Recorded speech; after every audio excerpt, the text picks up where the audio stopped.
nakita nga ako sa Facebook, lagayan daw ng food ng mga baby. Kaya naman, napabili nga ako. Tingnan niyo naman, hindi nga siya natatapon. O diba, ang galing kahit balik-baliktarin mo. At eto nga, in-order ko na nga, napakamura lang pala niya.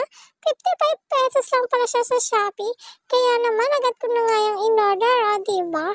Aantayin ko na nga lang dumating yan. Natitingnan nga natin kung so guys, titingnan ko nga kung legit nga. At ayan, dumating na nga. Napakabilis nga. 2 days lang ay dumating na.